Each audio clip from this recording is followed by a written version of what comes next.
Hi, it's your girl, Nurse Injector Ari, and I am back with another video.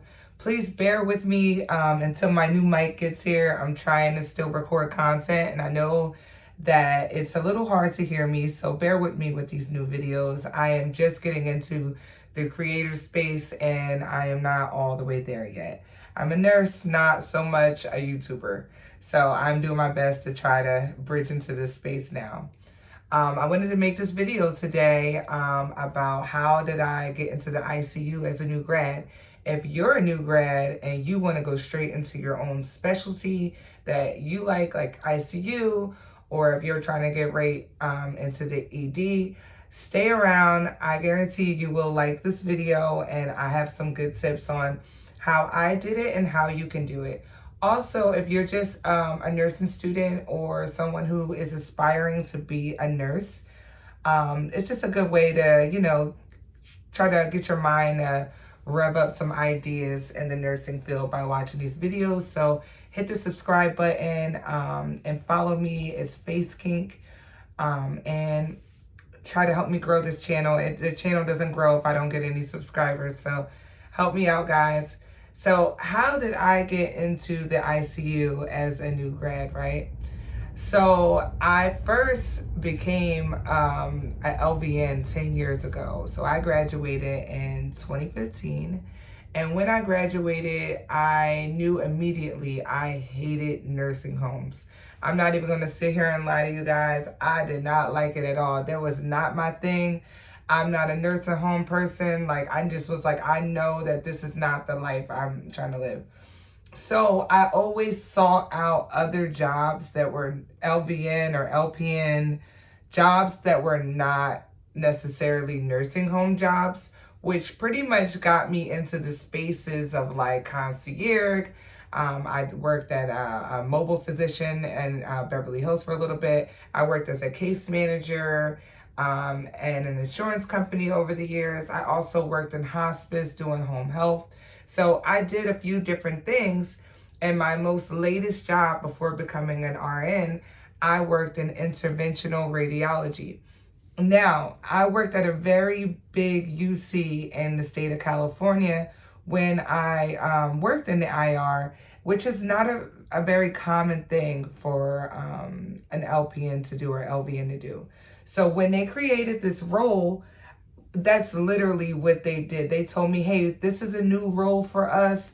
We know you have a lot of experience. We want you to tell us what you can do and what you can't do. And I was there with a bunch of nurses. And at the time, you had to have at least 3 years ICU experience to be a RN, to even work in the IR that I was working in. So all the RNs that I worked with, they all were also ICU nurses. So I learned a lot working with them. And I didn't really know much about the IR when I started, but I was like, okay, I know how to do IVs. So they were like, okay, well, we could do pre-op, post-op. So I was like, okay, that sounds good. Because I couldn't give, push meds during the procedures. And if anybody doesn't know what the IR is, the IR stands for interventional radiology. And they basically, I was in the outpatient part of the UC, and they basically have people come in for like port placements, lung biopsies. It's all done under what's called fluoroscopy. And fluoroscopy is this huge machine, and it allows you to do imaging or biopsies or different procedures under this fluoroscopy machine, so they can see different areas of the body that they can't do. We do know that like some biopsies are done inside of like the doctor's office. Okay, these type of biopsies can't be done inside of the doctor's office. They need like a big machine so we can like see more of the body. So that's basically what the IR is, and it's in the radiology department. So also, while I was hired for the radiology department in the IR, not only would I do the procedures, while the procedures would be going on and the RNs would be in the room, and I would be outside getting the new clients that are coming in. It would be 3 beds. I would be getting them ready, doing their IV, setting them up to the monitor, getting them ready. And if they needed a PO med, I would do that. The other thing they would have me do is go over to CT or MRI, and I would have to start IVs if they were unable to get it. And when I say they, I mean the the technologists. So we would work very close with like the radiology technologists, and they operate like the MRI machines, the CT machines, and they also would do procedures inside of the IR, which those are the ones that are making like good money and like they were very knowledgeable. They know their stuff. They know their anatomy.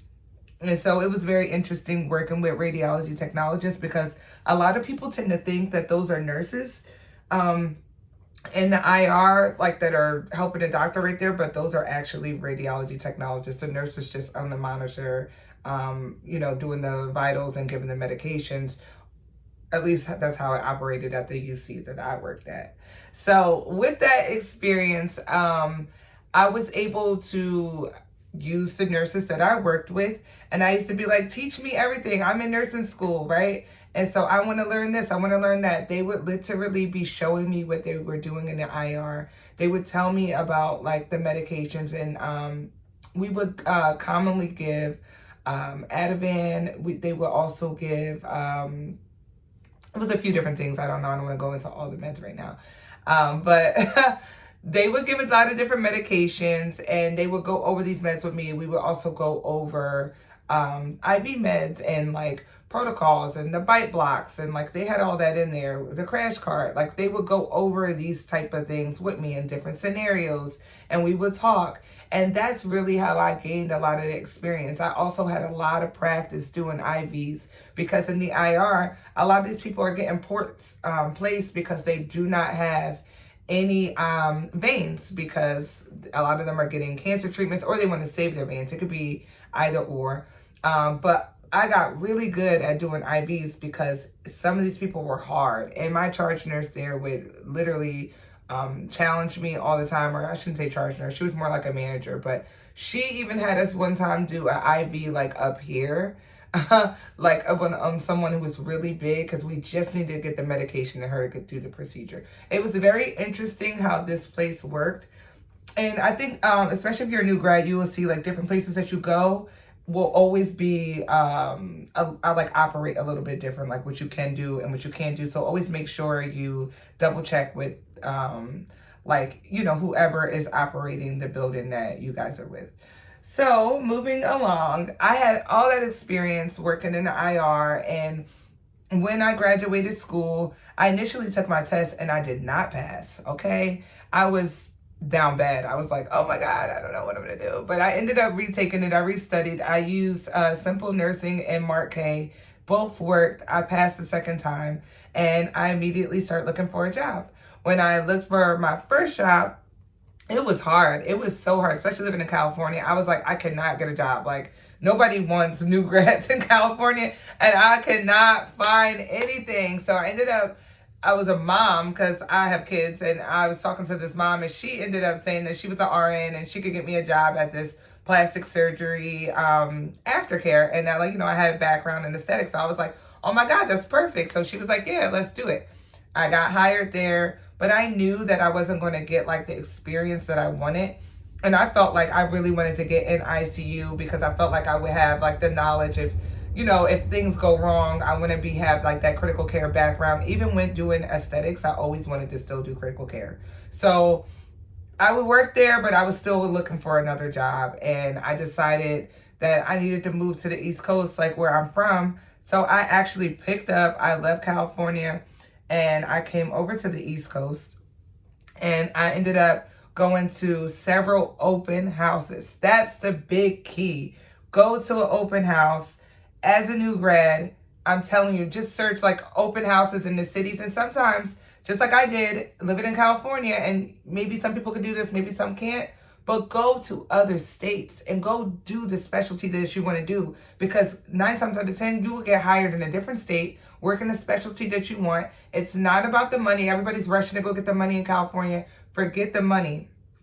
Get the knowledge and the specialty, and you could always go back to California or go back to the state that you live in to work in that specialty. I think it's more important to chase the specialty and the knowledge of the things that you want, no matter where you live.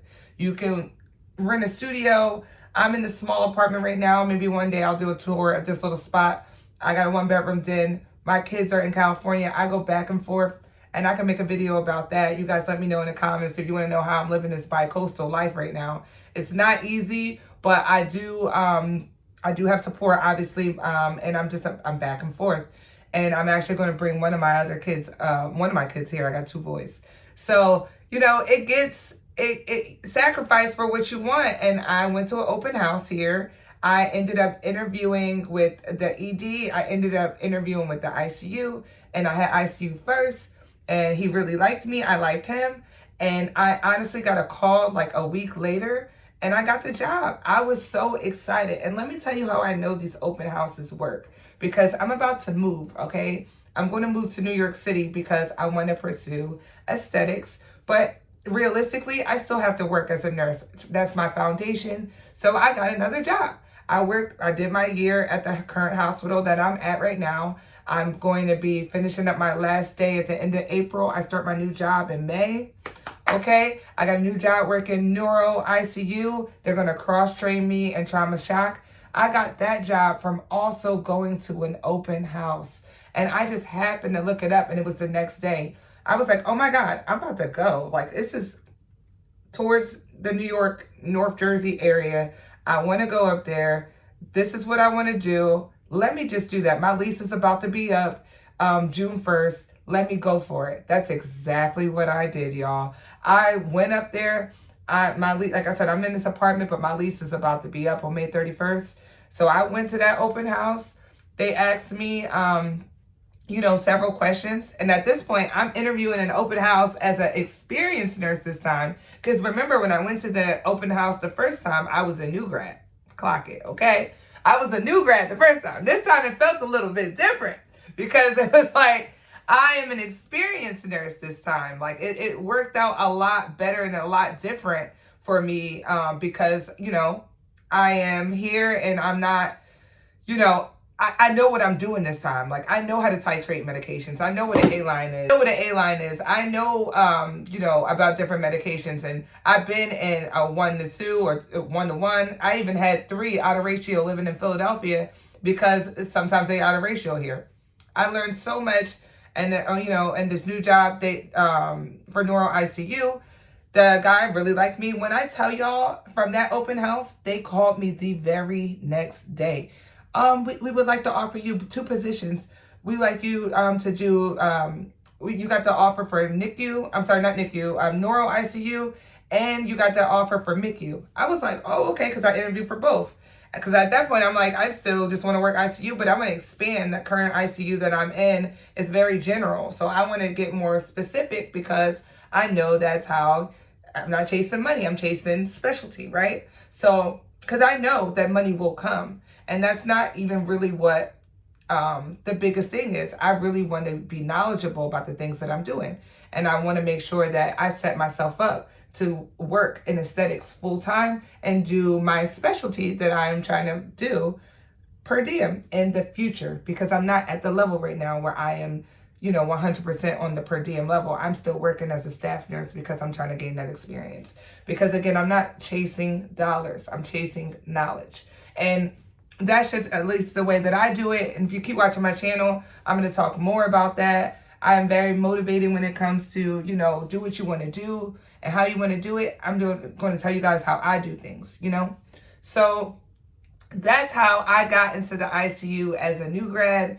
And now I'm getting my second job as an ICU RN in neuro. And I did it both times, open house. And I had to move out of state to get what I wanted, but I did it. And you know, back in my hometown. I lived in California for almost 10 years, and you know, I just couldn't get what I needed to get there, and I had to switch it up. I do plan on going back to California, but right now I am gaining my knowledge, my experience on what I'm going to do, and I will go back and change my plans. Sometimes life, you know, doesn't just go the way you want it, and it's not all going to work out. And for me, if it's not working out where I'm at, I'm quick to pick up and leave. That's how I got to California in the first place, when my son was only 7 years old. And maybe one day I'll tell that story on here. But I'm just trying to navigate and tell people how I'm doing it, because I wish I had videos like this when I was, you know, trying to find my way. People tend to gatekeep. They don't want to tell you nothing. They want to sell you you know, a $29.99 PDF. I'm not trying to do that. I think I will eventually do some, you know, like digital products, but I really want them to be valuable. I don't want them to be a straight up ChatGPT package, because that's how I feel a lot of people do, and it's actually annoying to me.